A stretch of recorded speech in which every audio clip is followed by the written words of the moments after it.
Welcome to Corporate News 24. I'm Ojika Helen, and these are the trending stories from U.S. President Donald Trump's administration, policies, oppositions.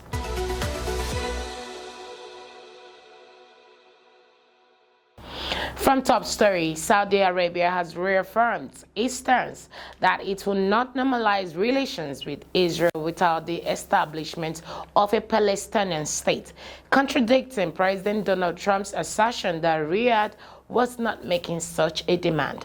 Trump, in a surprising statement on Tuesday, declared that the U.S. will take over the war-torn Gaza Strip after relocating Palestinians somewhere else, and would focus on its economic development.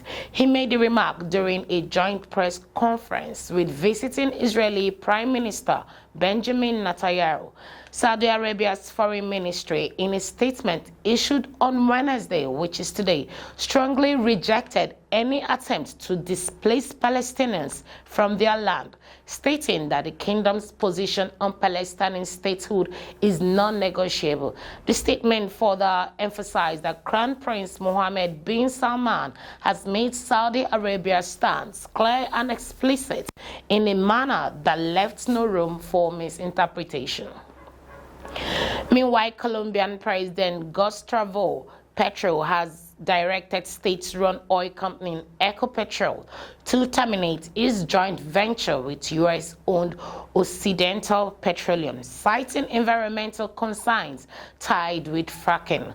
The venture, located in the Permian Basin spanning Texas and New Mexico, was expected to produce 90,000 barrels of oil per day. In a national televised address, Petro criticized the deal, which involved fracking, a controversial extraction technique opposed by environmentalists. Petro said during a cabinet meeting live-streamed on social media that they are against fracking because it represents the death of nature and humanity. He further urged the operation sales, suggesting the proceeds be redirected to clean energy initiatives. Moving on, the U.S. Postal Service, USPS, announced a temporary suspension of parcels from China and Hong Kong, following a key move by the Trump administration to shut a trade loophole used by major retailers such as Temu and Shein. This decision follows President Donald Trump's recent closure of the de minimis loophole, which allowed packages valued at under $800 to enter the U.S. duty-free. The new regulations took effect this week, with an additional 10% tariff imposed on Chinese goods.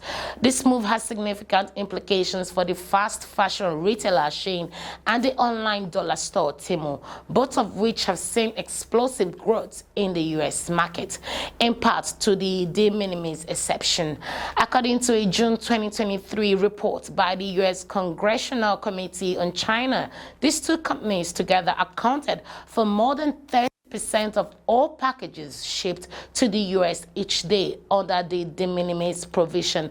Nearly half of all packages shipped under this rule come from China. And that will be all for today's trending stories on U.S. new policies. I hope you enjoyed watching. Stay informed, stay ahead, and stay tuned.